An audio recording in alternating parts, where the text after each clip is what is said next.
Your face in it. Bulan kiss, baby. Bulan kiss. Salamat.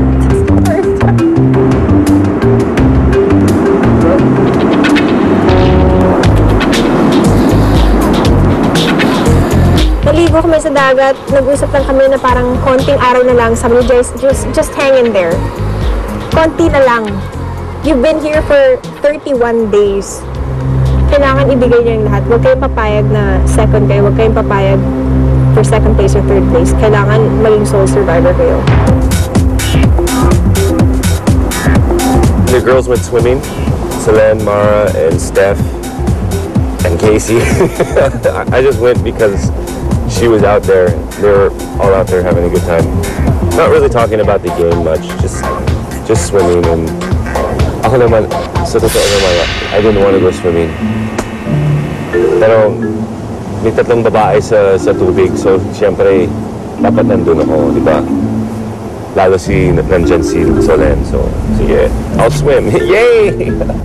Sa una, yung dalawang bagets. Tapos si Casey joined, and then after we spoke, baka feeling nila I'm giving them advice, pero I'm really giving parang advice ko for everyone. I'm just analyzing their game, tapos giving them tips from an outsider point of view.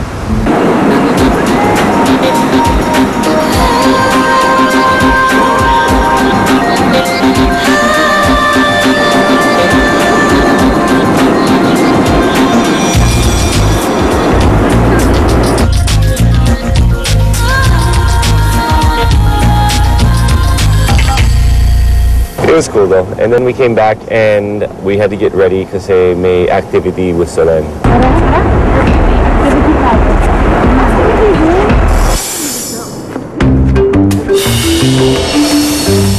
I just said may activity tayo. Yan yung first actually. Worst. So, kailangan kami aalis from the camp. Tapos, I think feeling nila may challenge. Okay guys, do you know where we are? Saan tayo? Palawan. Hindi, sa mangroves. Do you know what mangroves are? Okay, so yung mangroves, they're actually iba't ibang klaseng trees that grow in the coastal areas. At 3/4 of those areas serve as a home for like oysters, shrimps, birds, and everything. So, tulad sa mga mangroves, kayong limang castaways may potential to grow, to become greater things. So, ngayon, we will plant some mangroves. At you can discover new things about yourself dahil tulad sa akin sa season 3, I discovered na kung kaya ko mabuhay sa isla with almost nothing, kaya kong gawin lahat. Yo! I'm the woman. So let's go?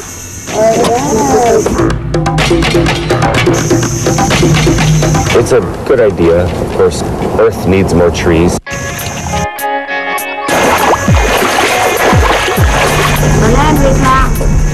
Kailangan namin magtanim ng mga mangroves na sa isang area na kasi alam natin, siyempre, di ba, protected area dapat ang Palawan.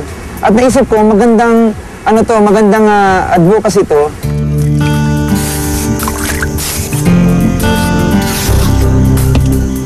Ooh, it's this shrimp. You gonna eat that? Yeah. Yes. Shrimp. You want it? Put it in your pocket. Ang sa akin, si Solon alam ko talaga na palaban siya dahil lagi naman nagsasabi ng mga tao na palaban yun eh. Pero yung makita mo na wala siyang kahit anong reklamo. Lumuhod siya sa putik, game na game siya. Wala, sa lodo lang ako, wala akong masabi kay Solen. Wala akong masabi. Parang pag nagtatumingin ka dito, parang binibuild mo din yung dreams mo. So kasabay ng pagtanim mo dito, yung pag-usbong ng mga pangarap mo, mga ambitions, mga, diba? The activity was to parang explain what your goals are after Survivor, what you want to get out of Survivor. Ito, maliit pa lang siya. And then, nandito tayo sa game na to.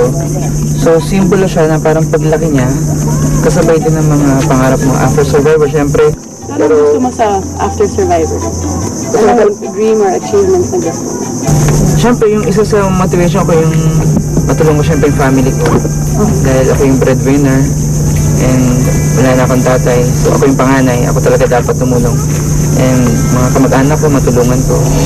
Oh, tapos for yourself, what do you want to achieve sa buhay mo? Like, anong biggest dreams mo? Or Magkaroon ako ng pelikula kasama ka, Solen.